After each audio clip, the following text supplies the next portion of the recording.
Hola, ¿qué tal? Dios te bendiga. Soy el pastor Joel Ibarra de la Iglesia Cristiana Bautista Príncipe de Paz de Bosques de Aragón, Ciudad Nezahualcóyotl, Estado de México. Y bueno, querido amigo, me gustaría mucho compartirte un mensaje de la palabra de nuestro Dios. Hagamos una breve oración. Padre, en el nombre de Jesús nos encomendamos a ti, Padre, y te damos gracias por tu palabra, mi Dios, porque es el alimento más importante para nuestro corazón. Porque reconocemos que no solo de pan vive el hombre, sino de toda palabra que sale de tu boca. En el nombre de Jesús, que mi vida solo sea un instrumento de gracia en tus manos y que este mensaje toque muchos corazones. En el nombre de Jesús. Amén. Amén. Querido amigo, fíjate que yo he titulado esta reflexión: Jesús es increíble. En el Evangelio según Marcos, en el capítulo 9, versículos del 14 al 27, leemos una historia increíble sobre alguien increíble. Pon mucha atención, querido amigo. Dice la palabra de nuestro Dios: cuando regresaron a donde estaban los demás discípulos, vieron que los rodeaban una gran multitud y que algunos maestros de la ley religiosa discutían con ellos. Cuando la multitud vio a Jesús, todos se llenaron de asombro y corrieron a saludarlo. ¿Sobre qué discuten?, preguntó Jesús. Un hombre de la multitud tomó la palabra y dijo: Maestro, traje a mi hijo para que lo sanaras. Está poseído por un espíritu maligno que no le permite hablar. Y siempre que este espíritu se apodera de él, lo tira violentamente al suelo y él echa espuma por la boca, rechina los dientes y se pone rígido.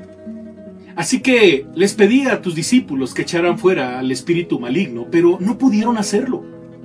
Jesús les dijo: gente sin fe, ¿hasta cuándo tendré que estar con ustedes? ¿Hasta cuándo tendré que soportarlos? Tráiganme al muchacho. Así que se lo llevaron. Cuando el espíritu maligno vio a Jesús, le causó una violenta convulsión al muchacho, quien cayó al piso retorciéndose y echando espuma por la boca. ¿Hace cuánto tiempo que le pasa esto?, preguntó Jesús al padre del muchacho. Desde que era muy pequeño, contestó él. A menudo el espíritu lo arroja al fuego o al agua para matarlo. Ten misericordia de nosotros y ayúdanos si puedes. ¿Cómo que si puedo?, preguntó Jesús. Todo es posible si uno cree. Al instante, el padre clamó: sí, creo, pero ayúdame a superar mi incredulidad. Cuando Jesús vio que aumentaba el número de espectadores, reprendió al espíritu maligno. Escucha, espíritu que impides que este muchacho oiga y hable, dijo. Te ordeno que salgas de este muchacho y nunca más entres en él.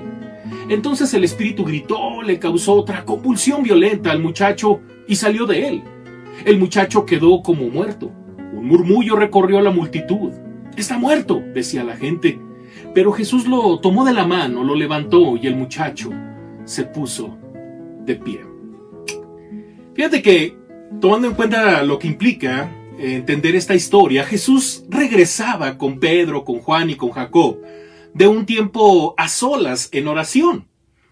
Y bueno, regresaron con los demás discípulos, y al regresar Jesús se da cuenta que hay un cierto alboroto, y tanto fariseos como otros discípulos que estaban allí, ¿verdad?, pues se encontraban en medio de este murmullo.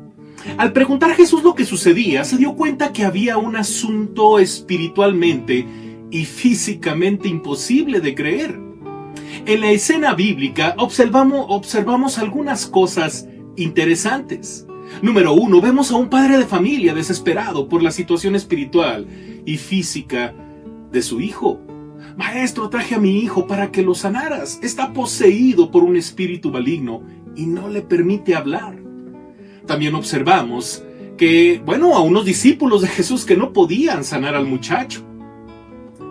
Número 3, vemos al espíritu malo mediante el muchacho retorciéndose cuando ve a Jesús. Número 4, vemos a Jesús hablándole al espíritu maligno con autoridad. Sin embargo, el pasaje tiene algo más, tiene un asunto de fe. La escena bíblica es increíble. Por ejemplo, Hay un muchacho poseído desde que era niño por un espíritu maligno. Jesús le pregunta al padre del muchacho, ¿hace cuánto tiempo que le pasa esto? Desde que era muy pequeño, contestó él. También, este espíritu maligno mantiene al muchacho sin poder hablar, lo convulsiona, lo tira al suelo, lo pone rígido, lo hace sacar espuma por la boca. Y a menudo, según cuenta el padre a Jesús, el espíritu lo arroja al fuego o al agua para matarlo. Fíjate que historias como esta, de demonios poseídos, de cosas increíbles, en una sociedad que se ha acostumbrado mediante las redes sociales a hablar sobre asuntos paranormales, son fáciles de creer y son el objeto de la curiosidad de la mayoría de las personas en nuestra cultura actual. Y quizás no son tan difíciles de aceptar o de creer. Sin embargo, cuando se trata de hablar sobre Dios, es muy común que las personas no crean en Él y rechacen su mensaje. El pasaje nos une ambas situaciones. Por un lado, un escenario muy común en su época de posesión demoníaca. Es interesante cuando leemos este evangelio y estudiamos qué pasaba en Galilea, que es básicamente el lugar en donde Jesús pasó mayor tiempo desarrollando su ministerio. Era un lugar sumido en la brujería, era un lugar sumido en el ocultismo y muchas personas sabían y relacionaban que ciertas enfermedades o ciertos comportamientos estaban relacionados con demonios. Y bueno, era algo común en su época. Y por el otro lado, el gran poder de Jesús sobre espíritus malignos y sobre cualquier enfermedad. Pero Jesús va más allá de solo hacerle el milagro de sacarle el espíritu maligno al muchacho y sanarlo de su enfermedad. Cuando el padre de familia le suplicó a Jesús si podía sanarlo, Jesús le dijo, ¿cómo que si puedo? Preguntó Jesús. Todo es posible si uno cree. Jesús confrontó al padre del muchacho sobre su fe en él. De igual manera, querido amigo, Jesús te está confrontando en este momento. Él quiere que creas en Él y le conozcas. Quizás estés viviendo cosas que nadie creería que te están sucediendo, razón por la cual muchas de las veces te sientes incomprendido. Pero déjame decirte, querido amigo, que Jesús sabe perfectamente por lo que estás viviendo en estos momentos. Sabe perfectamente lo que está ocurriendo en tu interior y te invita a que pongas tu fe en Él. En los tiempos en los que Jesús desarrollaba su ministerio, querido amigo, hubo muchas personas que dudaban que Él fuera el Hijo de Dios y le pedían señales milagrosas para comprobarlo. En una ocasión, según el Evangelio de Mateo, capítulo 12, versículos del 38 al 39, leemos lo siguiente. Algunos maestros de la ley religiosa y algunos fariseos se acercaron a Jesús y le dijeron, Maestro, queremos que nos muestres alguna señal milagrosa para probar tu autoridad. Jesús les respondió, solo una generación maligna y adúltera exigiría una señal milagrosa, pero la única que les daré señal será la señal del profeta Jonás. La única que les daré será la señal del profeta Jonás. ¿A qué se refería Jesús sobre esta señal? Fíjate que en el Antiguo Testamento, en la misma Biblia, en la parte donde dice Antiguo Testamento, antes de los Evangelios, en el libro de Jonás encontramos una historia increíble. Encontramos la historia del profeta que por su desobediencia a ir a predicar a un lugar llamado Nínive, él no quería, de hecho él quiso huir, ¿verdad?, de esa tarea. Bueno, fue tragado por un pez y estuvo ahí en el vientre del pez por 3 días y después de haberse arrepentido terminó haciendo lo que finalmente Dios le pidió desde un principio que hiciera. Una historia increíble, pero es una historia que se refiere proféticamente a lo que Jesús, el Hijo de Dios, haría por obediencia a su Padre Celestial. Jesús vendría al mundo para vivir una vida perfecta, sin defecto, sin pecado. Moriría en la cruz, ofreciéndose Él mismo como el sacrificio y la ofrenda perfecta para el perdón de los pecados de la humanidad ante Dios. Y al tercer día, resucitar de entre los muertos, venciendo a la muerte para vivir eternamente y darle vida eterna a todo aquel que reconoce su pecado y se rinda ante Él. En el Evangelio de Juan, capítulo 3, versículo 16, leemos lo siguiente: porque de tal manera amó Dios al mundo, que ha dado a su Hijo unigénito, para que todo aquel que en él cree no se pierda, mas tenga vida eterna. Querido amigo, Jesús es increíble. Jesús le dice al padre del muchacho poseído: todo es posible si uno cree. Querido amigo, el mismo mensaje es para ti. Si te sorprendes saber que Jesús tiene autoridad sobre los espíritus malignos y sobre las enfermedades, déjame decirte que Jesús tiene autoridad sobre todo, sobre la vida, sobre la muerte.